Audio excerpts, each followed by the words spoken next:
Education is the key.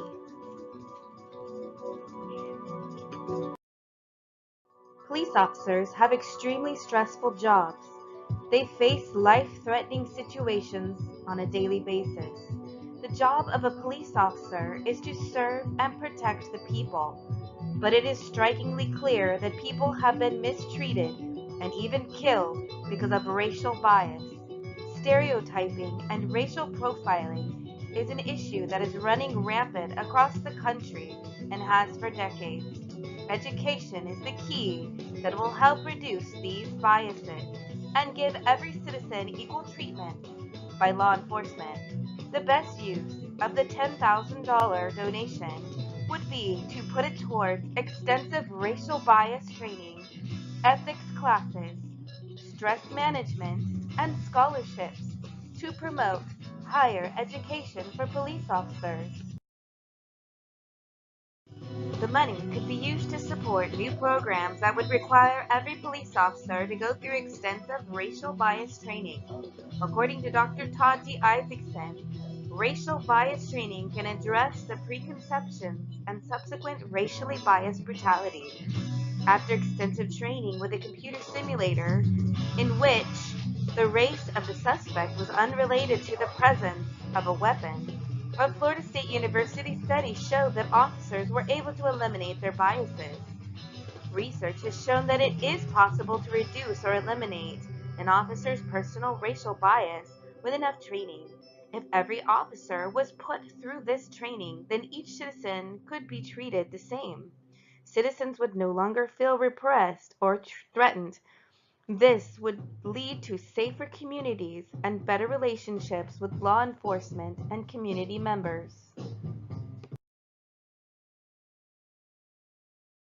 Ethics and stress management classes would be another way that the money could be used to reduce racial biases. Since officers are granted both power and discretion, it is vital that they have unwavering ethical standards, along with a high degree of reliance and credibility. Isaacson, 2017. Citizens expect to be protected by a police officer. They do not expect to be beat up or shot because the officer is stressed out or has made a biased decision about them. Ethics classes will help train the officer to respond to each person without the need for physical violence.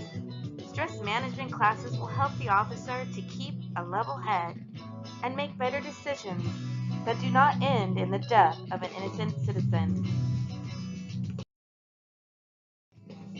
Lastly, the money could go towards scholarships that would promote higher education for officers. According to the research done in 2007, the officers with a college degree were 41% less likely to fire their duty weapons than officers with a high school diploma or some college credit, and they had more developed interpersonal communication skills.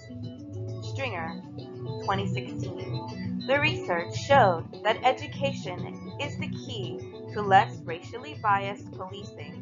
If all police officers were encouraged or required to have a 2 to 4 year higher education degree, then there would be less unwarranted violence.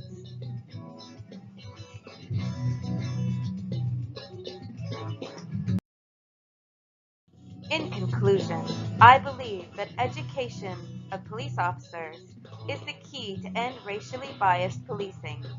The $10,000 should be used to support programs that will help train police officers to approach each citizen equally and without racial bias.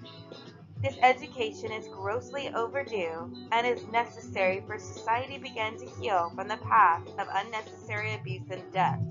Each citizen deserves to feel that they are safe to walk down the street or drive their car without being harassed and abused by police for the color of their skin. We each deserve and need to feel safe, served, and protected by our police force.